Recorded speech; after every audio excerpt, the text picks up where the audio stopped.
Hello दोस्तों, welcome back to channel. और अगर आप यहाँ नए हो तो सब्सक्राइब बटन और बेल आइकन को क्लिक करना बिल्कुल भी मत भूलिएगा, ताकि आपको हमारी सारी जो अपडेट्स है वो एकदम टाइम पे मिले। तो मैं हूँ श्रुति और आज हम बात करने वाले हैं पेटीएम के बारे में। हमारे पास पेटीएम की पूरी केस स्टडी है। हम पेटीएम के बारे में सब कुछ जानेंगे। यहाँ पे हम जानेंगे उनकी राइज की जो स्ट्रैटेजी की, स्टार्टिंग में उन्होंने काफी जल्दी राइज कर लिया था। हम देखेंगे कौन सी ऐसी स्ट्रैटेजिकल मिस्टेक्स है जो पेटीएम ने की जिसकी वजह से आज वो लॉसेस में है, और हम देखेंगे करंट सिचुएशन क्या है पेटीएम की और फ्यूचर में क्या हो सकता है पेटीएम का। तो सब कुछ पेटीएम के बारे में हम कवर करेंगे। और अगर आपको खुद का एप्लीकेशन भी बनाना है तो आप ये वीडियो पूरा देखिएगा, क्योंकि यहाँ पर आप पेटीएम की मिस्टेक से सीख सकते हैं। तो चलिए शुरू करते हैं।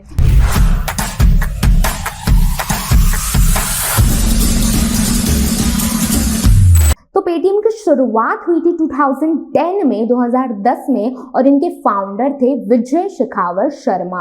तो इन्होंने की थी पेटीएम की शुरुआत, और ये स्टार्टिंग में ना सिर्फ एक मोबाइल रिचार्ज एप्लीकेशन था।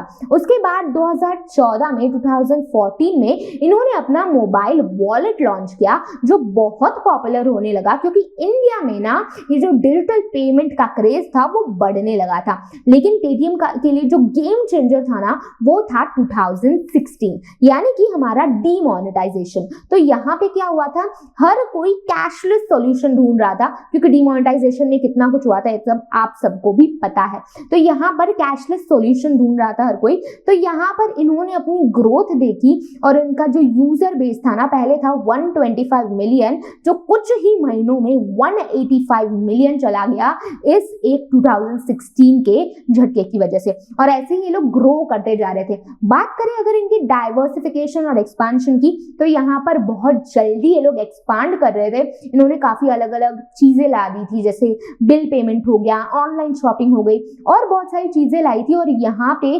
2017 में इन्होंने अपना पेटीएम पेमेंट बैंक लॉन्च किया था, और इसकी वजह से क्या हुआ, फाइनेंशियल सॉल्यूशंस का एक मेजर हब बन गया था पेटीएम।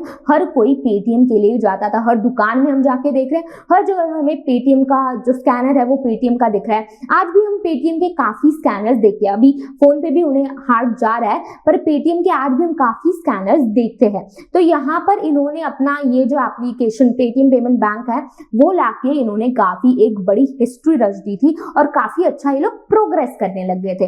लेकिन इस हिस्ट्री रचने और प्रोग्रेस करने के साथ ही आते हैं चैलेंजेस। अब हम देखते हैं कि उन्होंने कौन कौन सी मिस्टेक्स की, और जिसकी वजह से ये मिस्टेक्स इन्हें काफी ज्यादा भारी पड़ी।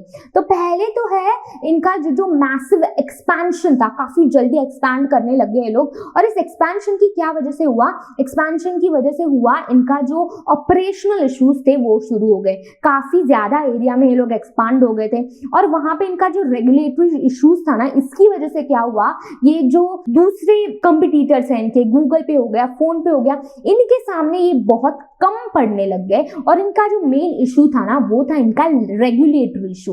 तो क्या हुआ, मार्च 2022 में रेगुलेटरी इश्यूज की वजह से आरबीआई ने इनका पेटीएम पेमेंट बैंक को बैन कर दिया। मतलब और कोई भी अपना अकाउंट यहाँ पे जाके खुलवा नहीं सकता था। और इसकी वजह से हुआ क्यों था ये, क्योंकि इन्होंने काफी government rules and regulations follow नहीं किए थे। इनका जो रेगुलेटरी सिस्टम था वो अच्छे से नहीं चल रहा था, और इन सारी मिस्टेक्स की वजह से इनका ये पेमेंट जो बैंक है पेटीएम का वो बंद हो गया।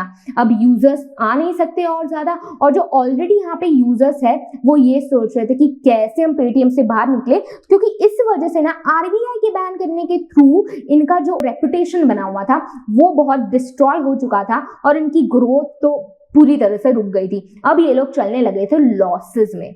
और अगर रीसेंट फाइनेंशियल हेल्थ की बात करें, रीसेंट डेटा की मदद से हम बात करें, तो जानते हैं कि Q3 2024 में पेमेंट उनका जो ग्रोथ था ना, पेटीएम का जो ग्रोथ थी वो 100 मिलियन यूजर्स की थी। लेकिन फिर भी ये लोग लॉसेस में थे, क्योंकि यहाँ पे बात करें Q4 FY 2024 की, तो पेटीएम ने रिपोर्ट किया था नेट लॉस 550 करोड़ रुपीस का, और इनका जो रेवेन्यू था वो भी धीरे कम आ गया था, स्लाइटली कम आ गया गया है, उनका रेवेन्यू था 2267 करोड़, जो कम हो गया था पहले वाले उससे। और इस वजह से ना इनके ये सब क्यों हुआ था, इनका ऑपरेशनल जो सब कुछ सिस्टम था वो अच्छे से नहीं चल रहा था। तो ये सब था उनके डिक्लाइन के बारे में, कौन कौन सी मिस्टेक्स इन्होंने देखी और अभी का इनका डाटा हमने देख लिया। पर अब पेटीएम क्या कर रहा है, अब पेटीएम अपना जो टिकटिंग बिजनेस है ना वो जोमैटो को इन्होंने बेच दिया है, और ये जो अब सारे रिसोर्सेज है वो अपने लगाएंगे फाइनेंस पे। फाइनेंस को अपने स्ट्रॉन्ग करेंगे, रेगुलेटरी इश्यूज को मिटाएंगे, अपने ऑपरेशनल सिस्टम को स्ट्रॉन्ग करेंगे, क्योंकि ये जो मेजर सेक्टर था इनसे काफी अच्छा ये रेवेन्यू कमा रहे थे, लेकिन यहाँ पर काफी रिसोर्सेज भी जा रहे थे टिकटिंग बिजनेस में। तो ये बिजनेस इन्होंने पूरी तरह से जोमैटो को बेच दिया और अब ये फुल्ली कंसंट्रेटेड है अपने फाइनेंस के ऊपर। अब देखिए आगे जाके क्या होता है पेटीएम का, हम ऐसे ही आपको अपडेटेड रखते रहेंगे। और अगर आपको ऐसा ही एप्लीकेशन बनाना है, खुद का एप्लीकेशन बनाना है, तो अब आप पेटीएम के मिस्टेक से भी सीख चुके हो कि आपको कौन से मिस्टेक्स नहीं करने हैं, कैसे रूल्स एंड रेगुलेशंस फॉलो करने हैं, और फिर भी आपको कोई डाउट है तो हम यहाँ तैयार बैठे आपकी मदद करने के लिए। अगर आपको एक एप्लीकेशन बनाना है तो डिस्क्रिप्शन बॉक्स में दिए गए नंबर पे तुरंत कॉल करिए। तो दोस्तों आज के लिए बस इतना ही, और अगर आपको वीडियो पसंद आया हो तो लाइक शेयर और सब्सक्राइब करना बिल्कुल भी मत भूलिएगा। और अगर आपको कोई भी डाउट हो या ऐसा कोई टॉपिक हो जो आप चाहते हैं हम नेक्स्ट कवर करें तो कमेंट सेक्शन में जरूर बताइए। धन्यवाद।